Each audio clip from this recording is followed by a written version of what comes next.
আমি তোকে কিছু জিজ্ঞেস করছি, তুই উত্তর দিচ্ছিস না কেন? আচ্ছা রিনা, এসব বাদ দাও না এখন। তুমি চুপ করো। ও তুমি ইশারা বুঝো না না? আর বিয়ের আগে যে ইশারা দিতা ওগুলো কেমনে দিতা? আমি ইশারা দিতে পারি, ইশারা বুঝতে পারি না। এরপরে তো কোনো মেয়ে আপনাকে বিয়ে করবে না, তাহলে না মুঝে দিল। হ্যাঁ ভালো। ভাইয়া, আমি আপনার কাজ এত পছন্দ করি, এত বেশি পছন্দ করি, আমি আপনাকে বলে বোঝাতে পারবো না। ধন্যবাদ। আমি তো তোমার কাজ দেখেছি, তোমার কাজও কিন্তু ভালো। না, আপনাকে আমি চিনতে পারছি না। আপনি বলেন আপনি কে, নাহলে কিন্তু আমি ফোন রেখে দেবো। আরে বাবা, এত রাগ করছিস কেন? আমি আজাদ। আজাদ, কেমন আছিস? কেন? এই এই সজীব, সজীব, এই এই সজীব, আজো বড় আপুর দিকে কিল করো, আরে কিল করো, বড় আপুর দিকে কিল করো। সজীব, এই সজীব, এই চলো, দেখ শোন আমার কথা, শর্মা দিবি না তুই। আমার কথা দুলা ভাই তোর নামে একটা চাই, বড় আপুর দিকে এই একটা জোর দিবি বুঝলা আমার কথা। চুপ চুপ, তুই কোন চাওতে বন্ধু দাও সবাই কিসের বড় কাপ, বড় কাপি তো শোন শোন, যা শোন যা। ফটোগ্রাফি করে, মান সম্মান সব খোয়া ফটোগ্রাফি করে।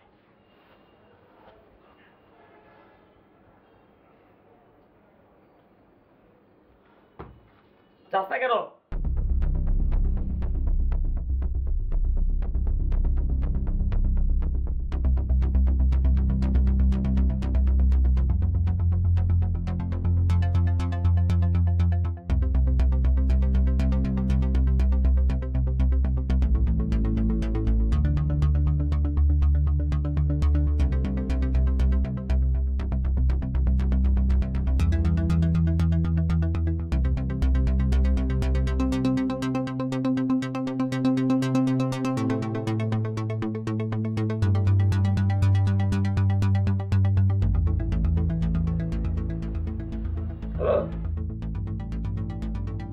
আচ্ছা, পরে কথা বলতেছি।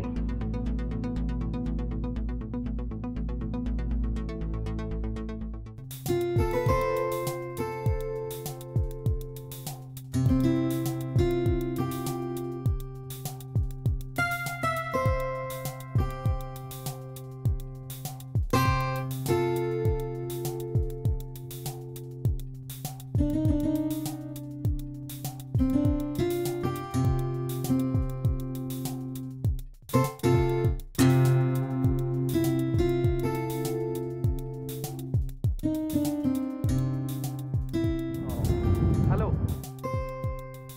হাই। আমি গতকাল আপনার প্রোগ্রাম দেখেছি।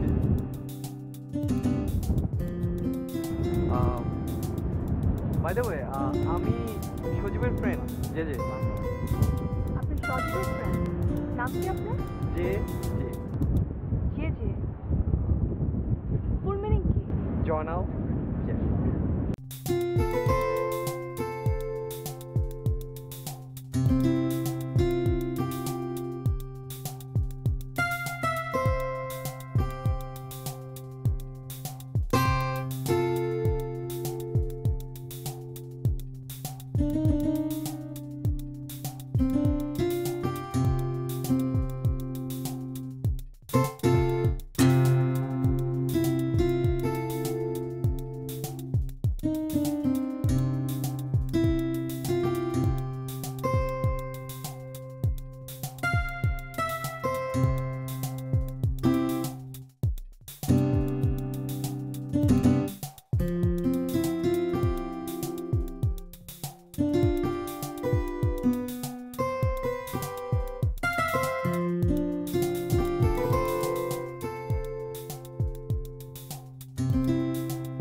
কিরে বাবা, কেমন আছিস তুই?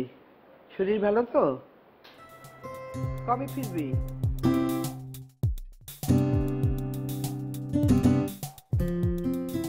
হ্যাঁ হ্যাঁ, আমরা সবাই ভালো আছি, আমাদেরকে নিয়ে চিন্তা করিস না। তুই ঠিক মতো ফিরে আসিস বাবা। ঠিক আছে বাবা, ভালো থাকিস। মামা, রাজীব ফোন করেছিল, 3-4 দিন পরে চলে আসবে। 3-4 দিন পরে আসুক আর না আসুক তাতে আমার কি? বৌমা, তুমি এমন করে কথা বলো কেন? রাজীব তো কাজে গেছে নাকি? কাজে গেছে না কি করতে গেছে সেটা আপনার ছেলেই ভালো জানে। বৌমা, শুধু শুধু স্বামীকে সন্দেহ করা ঠিক না, কখনো সন্দেহ করবে না। আপনার ছেলে যে ধরনের কাজ করে মা, তাকে সন্দেহ না করে পারা যায় না। আপনি তো আর ওর সাথে থাকেন না, কি করে বুঝবেন আপনি? কি করে যে আমি থাকি সেটা আমি আপনাকে বোঝাতে পারবো না। দেখো বৌমা, আমার ছেলেকে আমি খুব ভালো করে চিনি, ও এমন কিছু করবে না যাতে আমাদের মান সম্মান নষ্ট হয়। মা, রাজীব আর আগের মতো নেই, ও অনেক বদলে গেছে।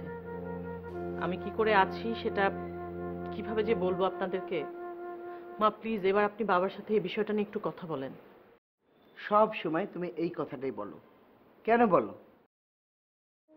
আপনারা তো শুধু রাজীবের সাথে আমার ঝগড়াটা দেখেন, কেন যে আমি এই ব্যবহার করি সেটা কখনো দেখেন না।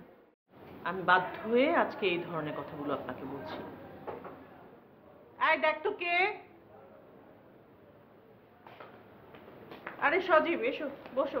কেমন আছো ভাবি? মা কেমন আছো? আমরা তো সবাই ভালো আছি, তুই কেমন আছিস? ভালো আছি। কতদিন পর তোকে দেখলাম। শো কেমন হলো? সব ঠিকঠাক? জি ভাবি, সব কিছু ঠিকঠাক, একদম 100% ওকে। আমি তো ভাইয়া কোথায়? ভাইকে দেখছি না যে। রাজীব একটু কাজে ঢাকার বাইরে গেছে, 3-4 দিন পরে চলে আসবে। ও আচ্ছা, ঠিক আছে। আর তুই ফ্রেশ হয়ে নে, আমি তো খাবার দিই। না না মা, আমি একটু রেস্ট নেই, পরে খাবো। এত ব্যস্ত হওয়ার কিছু হয়নি। তাহলে আমি ঘরে যাই, তো কাজ আছে।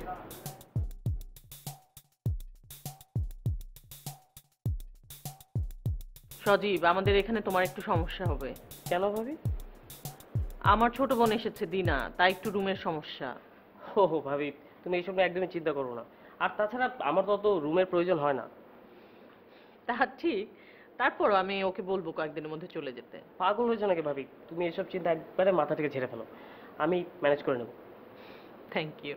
আচ্ছা, তুমি ফ্রেশ হয়ে নাও, আমি রান্নার অবস্থাটা কি দেখি, কিছু লাগলে আমাকে বলো। শিওর ভাবি, শিওর।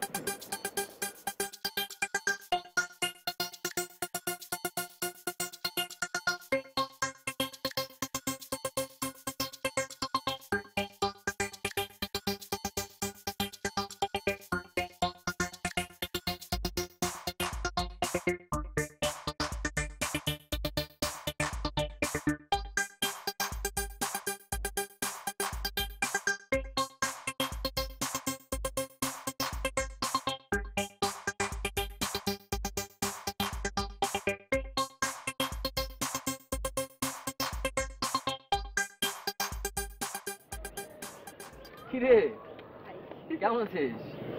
ভালো আছি, তুই কেমন আছিস? এই তো চলছে।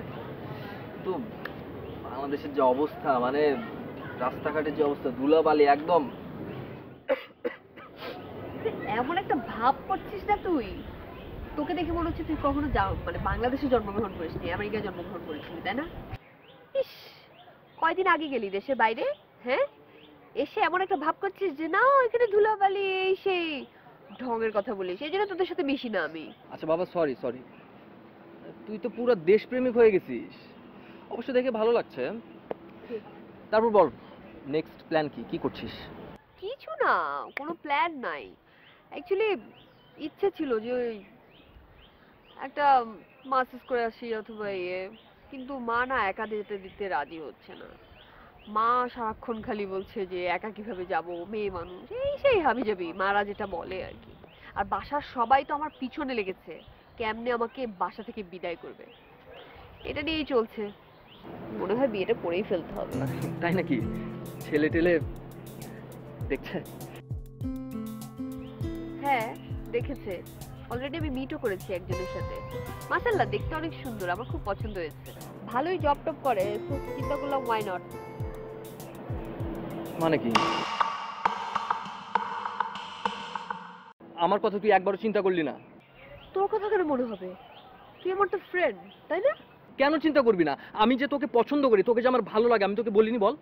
আচ্ছা, মানে তুই কি এই কথাটা বলার জন্য আমাকে এখানে আসতে বলেছিস আজকে? না, আমি আপনাকে এই কথাটা বলার জন্য এখানে ডাকিনি। দেশে আসার পর না আপনার কথা খুব আমার মনে পড়ছিল, তাই আপনাকে ফোন করে এখানে আসতে বলেছি। এর চেয়ে বেশি কিছু না। এর বেশি কিছু হওয়ার দরকারও নাই, প্লিজ। আচ্ছা, তোর ওই সুন্দরী ভাবিটার নামটা যেন কি? নীনা ভাবি, কেমন আছে সে? ভাবি ভালো আছে, তবে একটা প্রবলেম চলতেছে। প্রবলেম? মানে আমি যতদূর জানি তুই যেখানে থাকবি সেখানে তো কোনো প্রবলেম হওয়ার কথা না। না, তা হবে না, কিন্তু এদের প্রবলেমটা না আমি কোনোভাবেই সলভ করতে পারছি না। আচ্ছা, প্রবলেমটা কি আমাকে বলা যায়? মানে যদি কোনো সমস্যা না হয়। অ্যাকচুয়ালি হয়েছে কি, ভাবির যে এক্স বয়ফ্রেন্ডটা ছিল তার সাথে আবার কথা বলা স্টার্ট করেছে। তো এটা নিয়ে ভাইয়ার সাথে অ্যাকচুয়ালি এখন একটু প্রবলেম চলছে আর কি, কারণ ভাবি সারাদিন ওই ভাইয়াটার সাথে কথা বলে, দ্যাটস ওয়াই। ব্যাপারটা জটিলই। আচ্ছা, আমাকে বলতো যে ভাবি তার এক্স বয়ফ্রেন্ডের সাথে কথা কেন বলবে? মানে তার কি ভাইয়ার সাথে কি কোনো ঝামেলা চলছে? মানে এই টাইপের কিছু? না না, মানে ওরকম কোনো ঝামেলা না। আসলে হয়েছে কি, ওই ভাইয়ার অফিসের একজন বস ছিল, মেয়ে বস, দিলশাদ ম্যাডাম, দেখতে অনেক সুন্দরী। সো উনি আবার ভাইয়াকে খুব লাইক করতো, মানে ভাইয়ার কাজগুলো অনেক পছন্দ করতো, যার কারণে ভাইয়াকে নিয়ে এখানে সেখানে যেত। তা একদিন মনে হয় এরকম পরপর রাতের বেলা বোধহয় ফোন করেছিল, আর ভাবি তখন থেকে আর কি রিঅ্যাক্ট করা শুরু করেছে ভাইয়ার সাথে। তখন থেকে ওর আর ভাবির মধ্যে কিরকম একটা এই বিষয়গুলো নিয়ে ঝগড়া চলছিল। এইবার বুঝতে পেরেছি। তার মানে ভাইয়া ভাবির সাথে এমনটা করেছিল বলে ভাবি এখন ভাইয়ার সাথে এরকম করছে, এই তো? নো প্রবলেম, তুই আমাকে জাস্ট একটা দিন সময় দে। হ্যাঁ, আমি একটা দিনের মধ্যে একটা মানে বেস্ট একটা সলিউশন বের করে দেবো তোকে। কাইন্ডলি একটু হেল্প করিস প্লিজ। নো, আমি আছি তো। আমি তোর জন্য ছিলাম, আছি, থাকবো। ফালতু কথা বলতে মানা করছি না, সবসময় ফালতু কথা বলে। চল ফালতু কথা খাওয়াবি। চল। আচ্ছা বলতো, মানে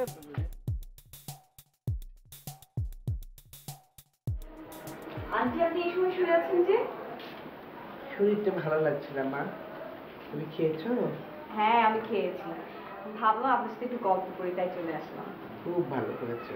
এসো আমার কাছে এসে বসো। মা ফোন করেছিল আজকে, আপনার কথা জিজ্ঞাসা করছিল। বললো এবার যাতে আমি যাওয়ার সময় আপনাকে অবশ্যই নিয়ে যাই। না রে মা, আজকাল প্রায় শরীরটা ভালো থাকে না, তা আগের মতো বেড়ায় না। আগে তো আমাদের বাড়িতে প্রায় যেতাম না, গেলে থাকতামও কয়েকদিন করে। এখন আর কোথাও যায় না। আর তাছাড়া তোমার আম্মা আমাদের বাড়িতে আসে এখন, অনেক দিন আসেনি, সেই জন্য ঠিক করেছি যাবই না এখন। আসলে আন্টি, আম্মুর শরীরটাও খুব বেশি ভালো না, একদম আপনার মতোই। এই যে আমি আসলাম মাত্র কটা দিনের জন্য, আমাকে রোজ ফোন করে যাতে আমি তাড়াতাড়ি বাসায় চলে যাই। কেন উনি এই কথা বলেছেন? আমি তো সেদিন আপনার সাথে কথা বললাম, ওনাকে বললাম যে তোমাকে আমার কাছে রেখে দেবো, যেতে দেবো না। উনি কি মনে করেছেন আমি কি মজা করে বলেছি? না, আমি মজা করে বলিনি। আমি সত্যি সত্যি তোমাকে আমার কাছে রেখে দিতে চাই। আন্টি, আমি আছি, আমি থাকবো আপনার সাথে। তুমি আমার সাথে থাকলে আমি তোমাকে 100% মর্যাদা দিয়ে, আদর ভালোবাসা দিয়ে আমার কাছে রাখবো। কি রে, তুই এখানে কি করছিস? মা, আপনার তো এখন ঘুমানোর কথা, আপনি জেগে আছেন কেন? তুই বকবক করে মাকে ঘুমাতে দিচ্ছিস না। আমি তো ভগ ভগ করছি না, আমি একটু আন্টির সাথে গল্প করছি। না মা, আপনার দুপুরবেলা ঘুমানোটা খুব জরুরি। ওর সাথে বকবক করলে আপনার শরীর খারাপ হবে। আচ্ছা মা, রাজীবের সাথে তোমার কথা হয়েছে আজ? ও কবে আসবে? কেমন আছে বলো তো? না, কিছু বলেনি। কেন, আপনাকে ফোন দেয়নি? হ্যাঁ, আমাকে ফোন করেছিল, আমি ফোনটা ধরতে পারিনি। পরে মনে করলাম ফোন করব, কিন্তু ফোন করতে গিয়ে আবার করলাম না, কাজে ব্যস্ত আছে নাকি। ও মা, বাবা ফোন করেছিল, বলেছে দিনাকে পাঠিয়ে দিতে। ভাবছি কালকে ওকে পাঠিয়ে দিব। না, দিনা এখন যাবে না।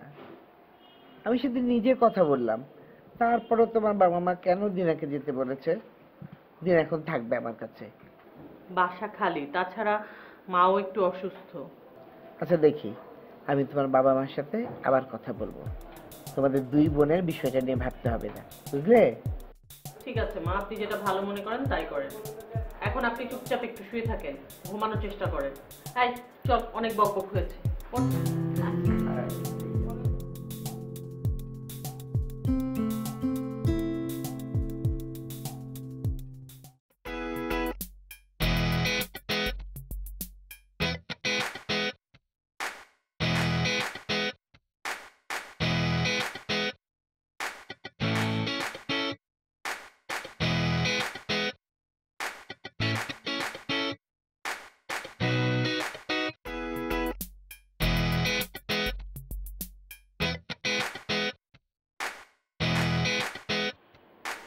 হ্যালো। আচ্ছা, তুমি আমার ফোন কেটে দিলে কেন? তোমার জন্য আমার টেনশন হচ্ছে, কয়েকদিন ধরে তোমার কোনো খবর নেই। আর বইলো না, মোবাইলটাতে না কি একটা ঝামেলা হয়েছে, অটোই কাজ করতেছে। আর এর আগে যখন ফোন করছি আমার মোবাইলটাই অফ হয়ে গেছিল। তাই নাকি? হুম। আচ্ছা, তুমি কোথায় আছো? তোমার বাসায় খবর নিলাম, তুমি নাই। আর তোমার যে ফোনের প্রবলেম সেটা তো আমি জানতাম না। কোথায় আছো তুমি বলো তো? আর তুমি কোথাও গেলে আমাকে বলে যাবা না? আরে আমি আছি, আমাকে নিয়ে তোমার এত টেনশন করতে হবে না তো। আচ্ছা, তুমি কি আবার আমার বাসায় গেছিলা? আরে না, বাসায় না, আমি তোমার বাসার দারোয়ানকে জিজ্ঞেস করলাম, ও বললো তুমি বাসায় নেই। তুমি কোথায় আছো? তুমি জানো না কয়েকদিন তোমাকে না দেখলে আমার কেমন লাগে? তুমি বোঝো না সেটা? জানি তো, কিন্তু আমি তো এখন আপুর বাসায় আসছি। শোনো, আমি তো কয়েকদিন পর চলে আসবো, তখন তো তুমি আমাকে সারাদিন পাবা। Excuse me, what do you mean by কিছুদিন? তুমি তোমার আপুর বাসায় কি আরো কিছুদিন থাকবে? Dina, try to understand, I love you. তোমাকে ছাড়া আমার কিছুই ভালো লাগে না, তুমি সেটা বোঝো না? আরে আমি কি না বাসি বলছি, কিন্তু আপুর বাসায় আমার কয়েকটা কাজ আছে, আমার কাজ শেষ না করে তো আসতে পারতেছি না। আমি কিচ্ছু বুঝতে চাই না। তুমি তোমার আপুর বাসার ঠিকানা বলো, আমি বাইরে কোথাও আসবো, তোমার সাথে দেখা করে চলে যাবো। তুমি বোঝো না কেন? তোমাকে না দেখে আমার যে, আমি তোমাকে দেখতে চাই, আমি কিছু শুনতে চাই না।